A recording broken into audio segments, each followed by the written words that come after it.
Nice to have you with us.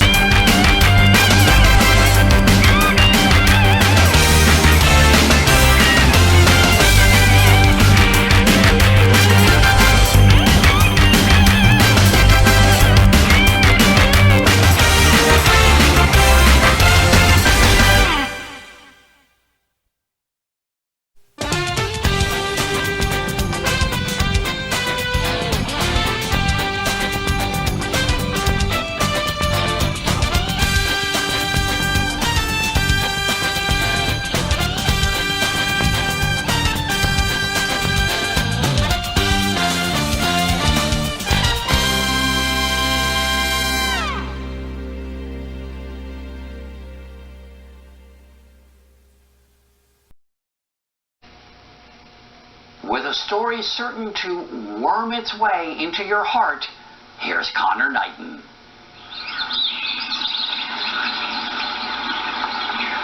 The early bird gets the worm. That's why, just before sunrise, Gary Revel is wandering through the woods near Sopchoppy, Florida, to stake out the perfect spot. He pounds a piece of wood, known as a stob, into a promising patch of soil and gets to work.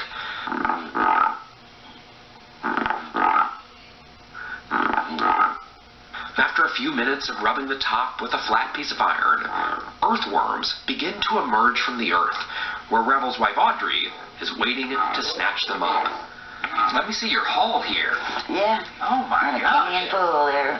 So is this a good morning so far? Oh yeah, great morning. Back at home, they'll clean and process the worms to sell as live bait. Those who buy them to catch fish may never know how their worm was caught. A lot of people think we dig them up. Well, honestly, between the two choices, digging sounds a lot more logical than doing some sort of magic trick that summons them to the surface. Magic's the best. It's like a musical instrument. It's got to be played by the guy that knows what he needs to do with it. It's a process known as worm grunting, and this part of northwest Florida has been a hot spot for more than a century. Okay. Well, that's what we want. All right. Does it work? All right. All right. Hey, buddy. Get it. Yeah, come on, wake up. Wake up, worms. For a long time, worm grunting really did feel like magic. Nobody was quite sure why this worked. We never give it that much thought. Really? Yeah, we was always interested in going fishing. We'd hurry and get the worms. We didn't care what was going on. Why it works, you just know it does work. We got to get to the water, you know. In 2008, a Vanderbilt University study finally demonstrated that southeastern Diplocardia earthworms most likely perceive the vibrations to be a worm-eating mole digging toward them. And 99 times out of 100, the escaping worms would be right. But then, every once in a while, they go, whoa, here comes the big mole. And instead they come up to the surface and find you. That's right. Yeah. And they try to get out of the way of me. But some of them do, most of them don't.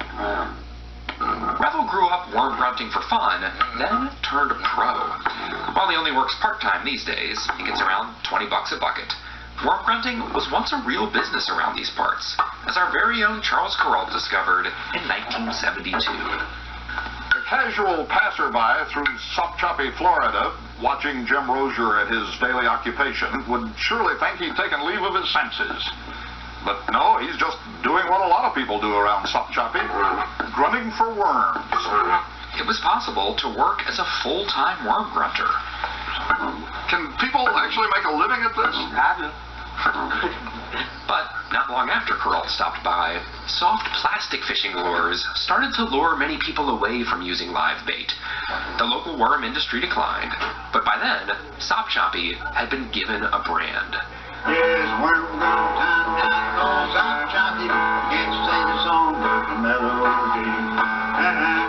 For the past 26 years, Sopchoppy has hosted a worm grunting festival.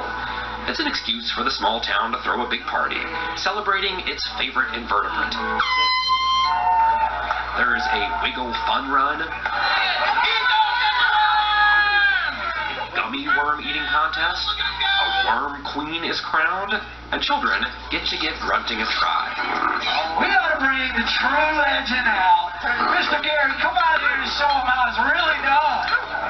I'll give it up for the legend.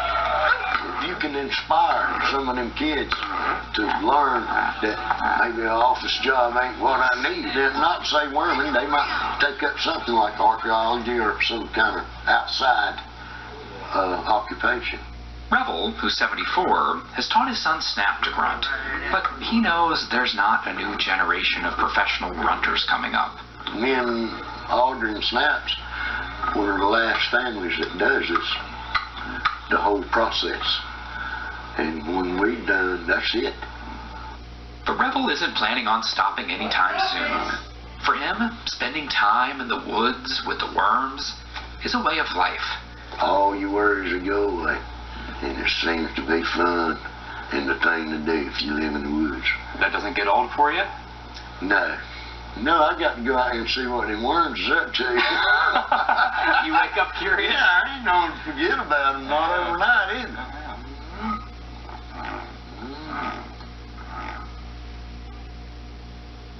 Lily doesn't play like she's 62.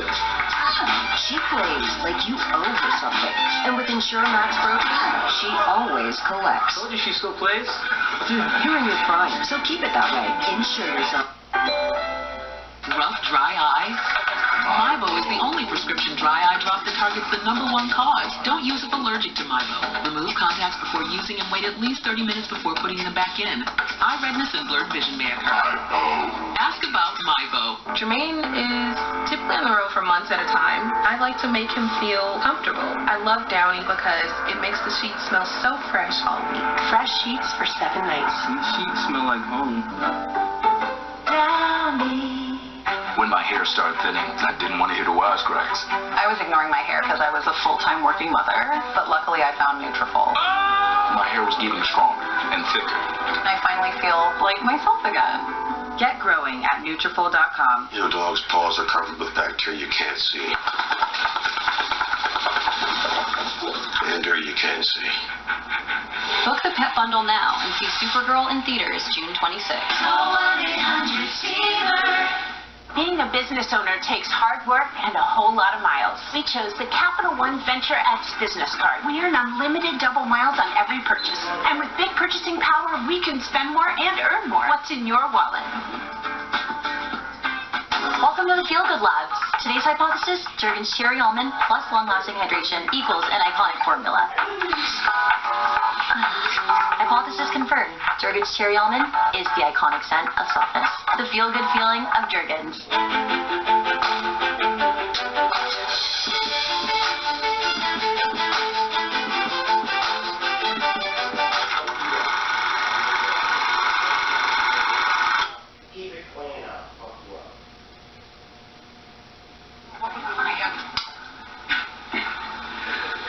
Well, now, you're something really special, aren't you?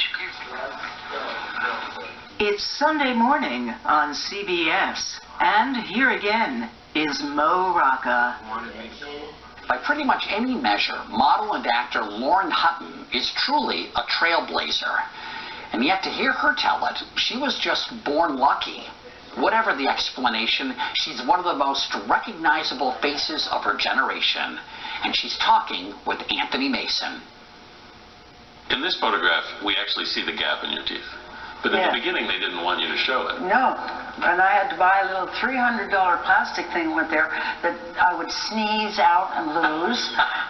Lauren Hutton was told again and again in the 1960s that she wasn't cut out to be a model.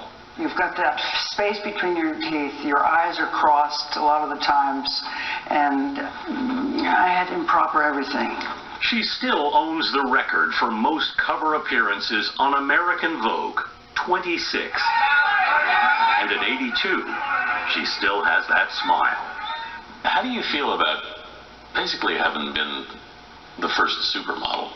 Yeah, certainly it was about money, and I changed the whole money system. Lauren's not 9 anymore. In 1973, Revlon signed her to an exclusive deal for $250,000 a year. It's a whole lot better than natural. Then the biggest contract in modeling history. You moved here in 1964? Yes. Coming from college in New Orleans, she saw New York as a gateway to the world and the wild places she wanted to visit. Ask her about modeling, and somehow you'll almost always end up in Africa.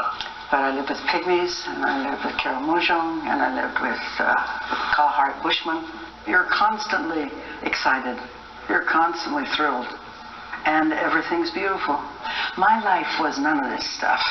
My life was traveling. Right. That's the only reason I came to New York. You never really wanted to be a model. Never heard of it. In so many ways, it was all an accident. Amen. Amen. I've always been lucky. Yeah. I was born lucky. She was born Mary Lawrence Hutton in Charleston, South Carolina during World War II. Her dad was an Army pilot overseas. He wrote me every single day from the war. And my mother very kindly and beautifully put it into books for me. Her parents split in 1945. She grew up in Florida with an abusive stepfather, so she treasured her father's letters. Because I wanted my daddy bad. But you never met him. No. But he gave me enough love in those letters that held me all this time and made me love men. I mean, you guys are something else. My name is Lulu Porter. Hutton made her screen debut in 1963 as a decoy contestant on To Tell the Truth. You're number 2. You got a vote. What is your real name and what do you do? My name is Lauren Hutton, and I'm a bunny at the New York Playboy Club. You were actually, in the beginning, turned down by, what, 4 different modeling agencies? Yeah, well, no, I was turned down by 5. Eileen Ford, who'd called Hutton a believable beauty, finally gave her a shot, later admitting, "I still don't know what made me take her." Tell me about meeting Diana Vreeland. Ah, heaven. Hutton was sent to see the legendary editor of Vogue. And she said, "You." And I looked, and she had pointed this long, beautiful finger at me. And she said, "You have quite a presence." I had no idea what that was. What was a presence? And, but I took a chance, and I said, "Well, you sure do." Vreeland quickly connected her with one of Vogue's top photographers. She said, "I'm calling Dick." Avedon. That's what she meant. There was only one. And we made wonderful. There's still some of the best pictures I ever took. Avedon and Hutton became frequent collaborators. Laura, that's fantastic. Soon she was the hottest model in the country and a household name. Natural, shining, free. Just the real me. I think that's pretty nice.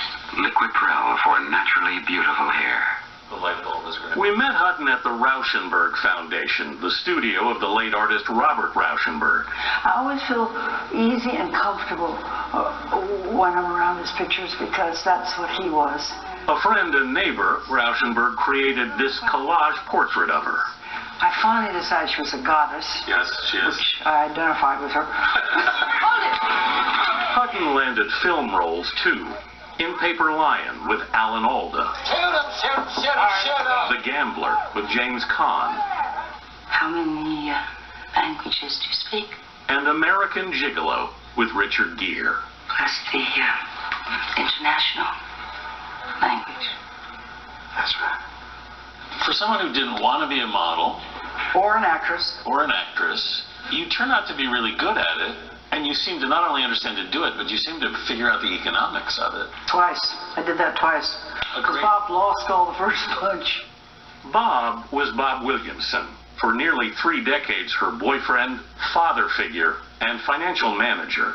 You'd hear all these girls say, "My sweetheart's in high finance. What is yours in?" I'd say low finance. I was right.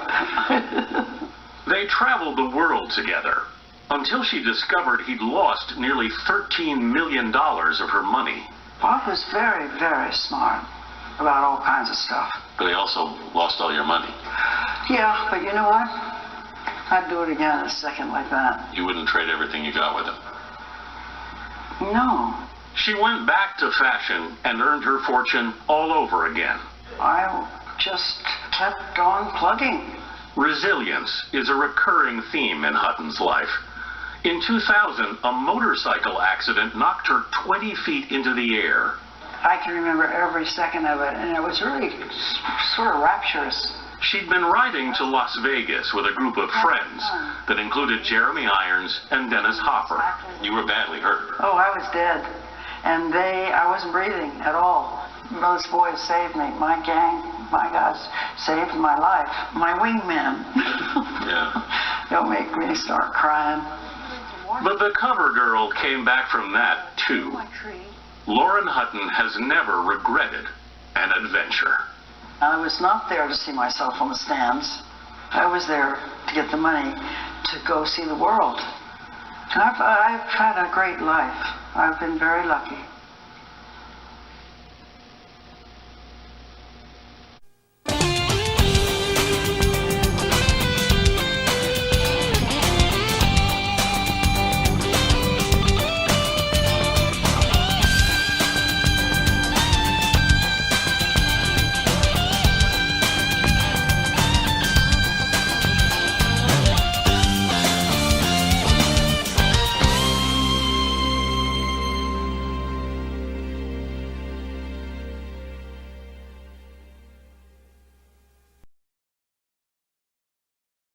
Some people say you can't have fun anymore. That in 2025, you can't party like it's 1999. But I'm here to tell you that there's a party that makes Vegas and Miami look like your great aunt's Tuesday night quilting club.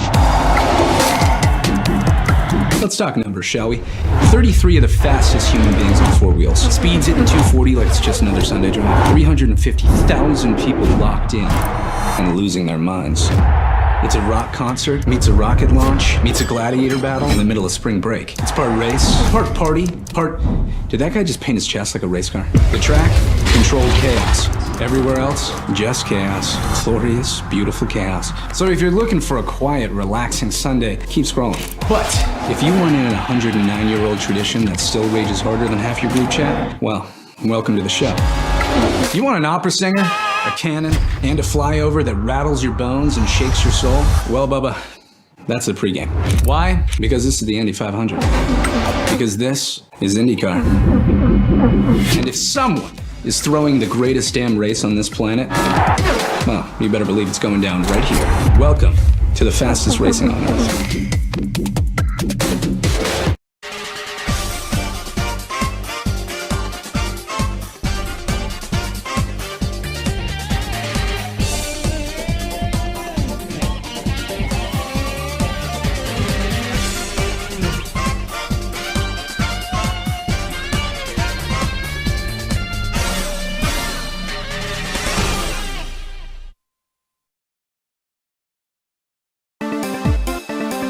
I'm the master reptile.